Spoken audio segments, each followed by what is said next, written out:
Our next speaker this morning is Congresswoman Stacey Plaskett of the U.S. Virgin Islands. Congresswoman Plaskett is also the co-chair of the New Democrat Coalition's Infrastructure Task Force. The U.S. Virgin Islands suffered extensive destruction in the wake of two back-to-back hurricanes in September this year. As residents begin the lengthy process of rebuilding, what should be kept in mind with an eye to resilience and being able to withstand future natural disasters?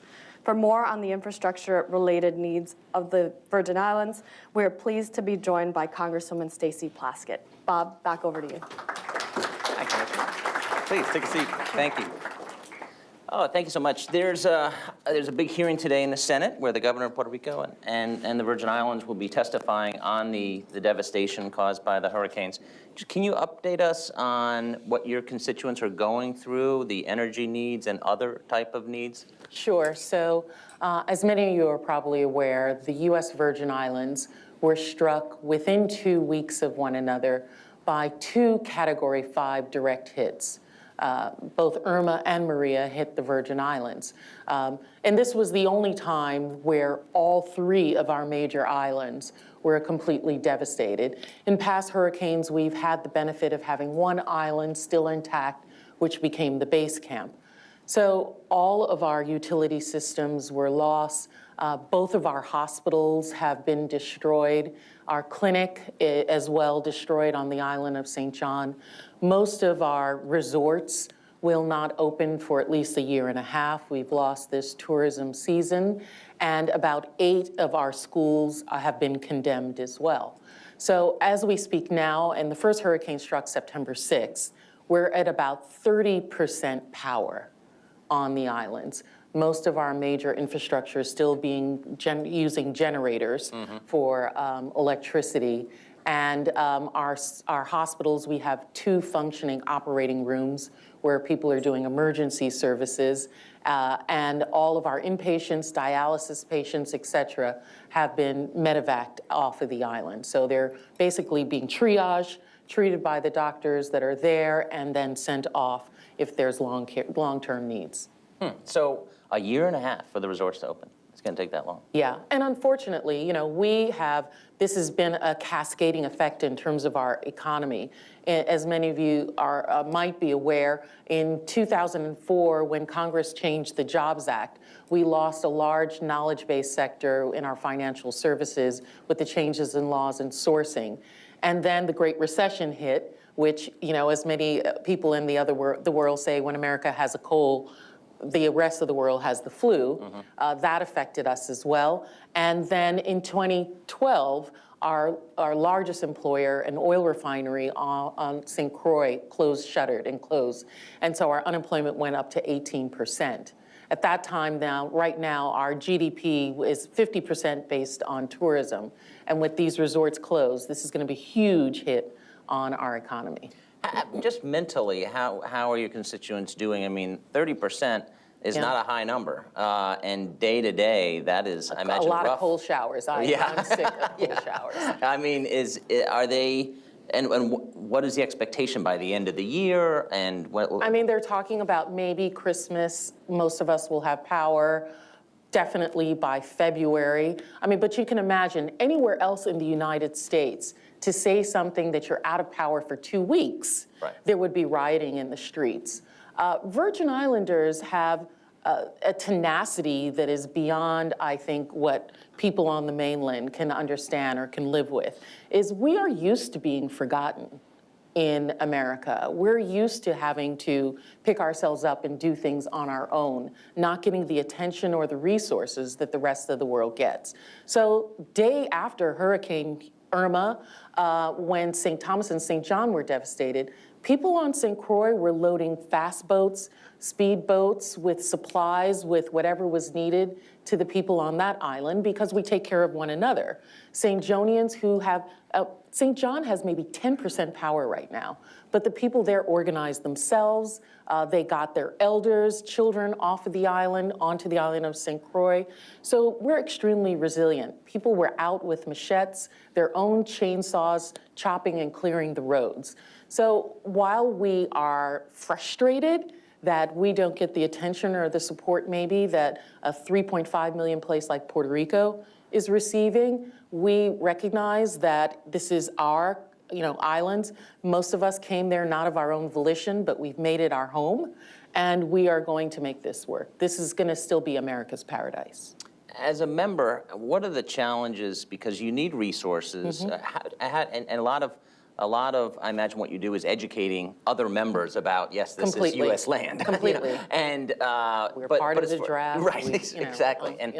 But you need resources. What's the strategy there? Do you invite members to go see it, the devastation, so they understand? Sure. We've had members come down. Right now we have issues with being able to get members there because there aren't a lot of airlines, there aren't a lot of mechanisms to get down on commercial flights. So trying to have CODELs there. Thankfully, we're discussing having oversight and government reform where I sit, have a field hearing there. I've invited the Committee on Agriculture, where I'm a member, to have a field hearing during our agricultural fair in February. The leadership, Steny Hoyer and Kevin McCarthy, led a CODEL down there.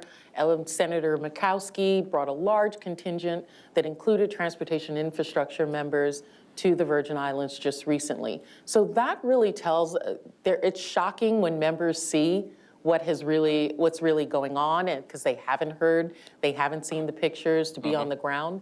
But it's also, like you said, largely educational. And my strategy has been, our governor is talking about the specific number that's needed to rebuild, getting members to understand the fiscal responsibility to not rebuild as was, but to rebuild as should be, so that we're more resilient and able to withstand the next hurricane that comes. And also my job, our governor feels a little reticent to do this, but my job with my colleagues is also informing them that, listen, part of our destruction is based on the lack of federal support that we'd received in the past. So in the 1990s, the Virgin Islands was removed from the federal packages for transportation and infrastructure in terms of we're no longer part of the formula. So we receive minuscule amounts in comparison to the rest of the states, although our needs are sometimes per capita much larger because of rain, because of isolation, because of the cost of infrastructure. We do not receive the disproportionate share for hospitals for rural and disadvantaged areas like other states do. So we have unmet needs at our hospital, which was part of the reason why it hadn't done the deferred maintenance that was necessary that would have kept the roof on, not caused the HVAC systems to lift off and flood the 2 floors of the hospitals. Those are the kind of education as well that I'm trying to do. As far as resources, and we have spending bill deadlines coming up, what do the Virgin Islands need? And also, what lessons have you learned from this hurricane just to prepare for the next one? Well, I think one of the things that was most difficult for people to understand was, although the FEMA was there, a lot of the equipment was not pre-positioned in underground or in bunkers, or an ability to, the day after, pull the lid off and roll it out. So while things were on, they had large battleships that were off the coast, Coast Guard was there, they had to actually move themselves out of the way of the hurricane, wait several days before they could then bring it back in. At that point, our ports, you could not get into them because of the sunken vessel and debris in the port, so you still have to clear those out of the way. There were air bridges that were set up, which means that logistically, operating from islands becomes much more difficult in terms of the relief effort that's done. So I think that that's a lesson learned on how we need to have better preparedness and pre-position materials, equipment on the ground and be ready. And I also think letting Congress know, and this is a continual thing that I have to say, is that you need to give us the funding so that we can have our infrastructure ready. I mean, after Hurricane Irma came and devastated St. Thomas, St. John, Maria came and devastated the island of St. Croix, but it also created massive flooding on St. Thomas, to the point where downtown Charlotte Amalie was taken over by the sea. the historic town of Frederickstead on St. Croix was taken over by the sea. And that's because our roads and the retaining walls did not have the support of infrastructure that was needed to be ready for that. And are you hopeful? Are you making progress because Congress is talking about getting finally to transportation next year, that some of these fixes could be in a transportation bill? Well, I think, you know, as a member of the New Democratic Coalition and their infrastructure task force, I'm hopeful that some of the things are, yes, straight funding, but that we look at some innovations and creativity in how funding is done so that we have things like bundling of assets, right? So that we, as the Virgin Islands, each one of our projects may be too small for private equity or for developers to be interested in financing. But if we were able to bundle assets, that would be a more creative way. You have new market tax credits. The Virgin Islands is prime place for new market tax credits, but there's no additional incentive to developers to utilize those in the Virgin Islands. So asking Congress to assist places like Puerto Rico and the Virgin Islands to be bumped up or to create additional tax credits or support to developers so that they'll want to come to those areas. And of course, permitting is a huge issue in the Virgin Islands. All of our projects, we cannot compete with the rest of the Caribbean in terms of our tourism product because we have EPA, we have Army Corps of Engineers, we have National Marine Fisheries.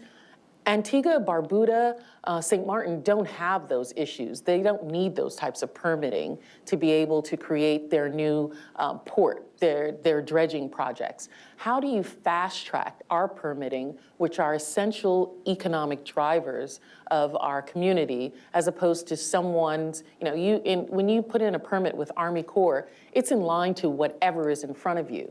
So why should a project that may be bringing LNG to the Virgin Islands, which is useful to all people, all resources, have to stand in line behind you, Bob's, you know, your project to extend the bridge in your backyard so that you can dock your boat there? Those are the kinds of things that I think Congress needs to put in there as well. Do you think it's at all possible that Congress can come together? I mean, transportation usually has been traditionally a bipartisan issue, but with health care and now taxes, very polarizing year, midterm elections next year. Do you think it's possible? And in all likelihood, it's probably got to be bipartisan because of the pay-fors, and a lot of Republicans probably will defect on any type of big spending bill. Well, you know, I think a great example of a committee that still is very bipartisan is the other committee that I sit on two actual opposites, right? Oversight and Government Reform is probably the most partisan, polarized committee. And then I actually get a break when I go to agriculture, which is probably one of the more bipartisan committees. And the reason that agriculture, the Farm Bill, is able to pass is because they've been able to marry the two areas, right? Commodities funding, which some on the progressives will call welfare for farmers, to nutrition programs. SNAP and you know, TANF, those other programs, and putting those two together. I think for transportation, they're going to have to do the same. They're going to have to find a way that allows progressives and Democrats, as well as Republicans, to have a little bit of what they each want to be able to pass the bill. So I'm looking for an infrastructure bank in this bill. I'm looking for repatriation of funding. With the efficiencies in gas, and fuel, the gas tax is not going to be sufficient to pay for a lot of these projects. So we've got to find creative measures, which I think quite a number of members in the middle are looking forward to this being an exercise in allowing us to do that. Do you think Republicans will pursue a gas tax? You can never tell what a Republican's going to do. That's the only part of the thing I'll say here today. But I think there are some who are very interested. Some are very open to it. You know, several times in the year, the New Dems that I sit on, which is the moderate Democrats, meet with the Republicans in the Tuesday group or other, and we kind of sit in a room and say, okay, what can we agree on? You know, what can we work on together? And it's not us that are stopping us from being able to work on, but it's the other sides of our party that causes these measures that we really try and push together not to be able to be passed. As you are the co-chair of the Infrastructure Task Force. How often do you meet? What do you talk about? What's on the agenda? We have not met as often as we would like because some of the other issues that have come up that have really take a lot of members' time. But we've had hearings where we invite people to have discussions with us. We meet at least once a month. Our staffs are constantly trying to talk of new ideas, new bills that we can work on together. You know, John Delaney, who's the chair, as well as Elizabeth Estey, are really interested in social impact investments, which is an area that I think is really important to disadvantaged or underserved communities to be able to get the projects that they're interested.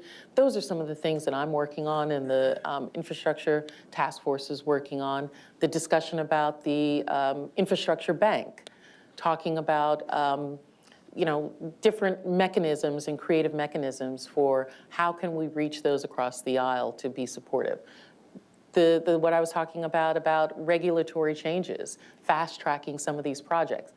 You can't find a Republican who would not agree to cutting red tape and removing some regulations to allow fast tracking of projects. But the question then becomes, how are those projects going to be paid for? We'll open it up for questions in a couple of minutes. I want to ask you just on technology and, you know, before the hurricanes hit, how has technology changed Virgin Islands and where do you see it going 5 to 10, 15 years, both on helping the economy and helping workers? Well, you know, I talked a little bit about the Jobs Act and how that really allowed the financial services sector to come to the Virgin Islands for sourcing rules and et cetera. That allowed me to come back home. I'd had a career in New York, in Washington, D.C., and was recruited in 2003, 2004 to come home to the Virgin Islands because there were so much businesses and so many industries that were there that they needed additional architects, engineers, lawyers to be there on the ground. So that was a means for Virgin Islanders to come home. One of the things that we've never been able to really capitalize on that people are absolutely unaware of is that the Virgin Islands has more bandwidth capacity than anywhere in the United States except for New York City. More than Silicon Valley, more than anywhere else. Why? Because many years ago, Global Crossing put their hub between the South America and North America and embedded it on the island of St. Croix off of our shores. But we have not been able to utilize that for data centers, call centers, et cetera, because the cost of electricity is so high in the Virgin Islands. We rely on fossil fuel. We have old generators that we've not been able to have the capital investment to create. We talk about, we would love to do microgrids, to invest much more in solar. So most Americans don't even know what they pay per kilowatt hour, right? So here in Washington, D.C., you probably pay about 11 cents per kilowatt hour. In the Virgin Islands, we pay over 30 cents per kilowatt hour. That drives the cost when people are doing cost-benefit analysis of moving their business. Because of course, there's huge electricity costs for software developers, data center storage and such. So for us, the issue is right now, we need to drive down that cost so that we can incentivize these businesses to be there so that we can change the trajectory in one of the worst things that we have, which is our brain drain. You know, I talked with you earlier about the fact that I come from a huge family. So my family has been in the Virgin Islands for about, so we timed this one. So my family's been in the Virgin Islands almost 300 years. And at our last count, I have 81 first cousins. That was as of this morning, right? Yes. You never know with my family. But over 85% of us live in the United States, mainland, not in the Virgin Islands of the United States, because they do not have the jobs that would allow so many of us who go to college, have, you know, and not only do we go to college, have degrees or maybe get masters or et cetera, we also have debt. And to be able to pay for the college education that we got, there aren't jobs there that would be able to pay us for that. And so we remain in the mainland, and we come home for Thanksgiving and Christmas and holidays and try and stay in touch with each other through Facebook. But we would love, so many people would love to come home, but for the fact that there aren't sufficient jobs. So driving the cost of electricity and utilities down would incentivize other industries so that we're not so reliant on tourism, so that we're not so reliant on the areas that we have in the past, to diversify our economy to be much more stable. We'll open it up for questions. I have one in the back there, if you can identify yourself, and hopefully we can get in a few questions. Good morning, ma'am. Thank you very much. So with all your experience and the Virgin Islands' experience, almost out of necessity for decades, they've always had to think about resiliency in infrastructure due to mostly weather. But I also imagine the technology centers there are pretty tempting cyber targets. Does the work you do representing the Virgin Islands help shape your understanding of resiliency on the mainland, especially maybe more with regard to the cyber threat? And does it help politically with how you persuade, people representing Houston or LA or other major centers to talk about resiliency from a national security perspective, whether it could be a major cyber strike or an EMP or something, or is there just not enough overlap with, mainly the climate and weather concerns you're dealing more with? Interesting. Well, one of the major security interests that we have in the Virgin Islands is not a cyber one, but is a drug one in the Virgin Islands.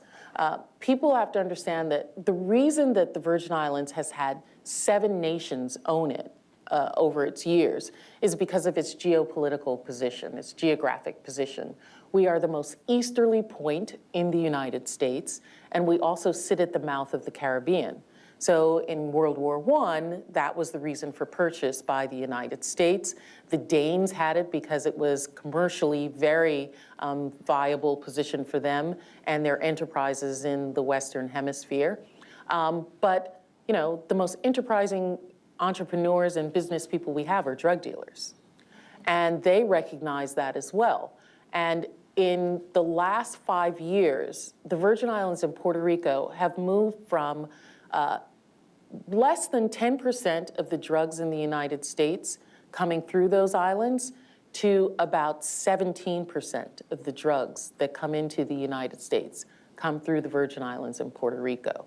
Very few people in the Virgin Islands do hard drugs, do narcotic drugs, but it is a prime location for drug trafficking as well as arms trafficking between South America and the United States. So our threat, when we talked about after the hurricane, part of the reason that supplies also took a long time to get on the island is that we still had to conduct regular customs because we knew that drug dealers would use this as an opportunity to have cargo coming through regular shipping into the United States or back the other way. And so the customs officers still had to go through the cartons and the shipments the way they would normally. And that creates national security threats as well, which are things that translate in other places also.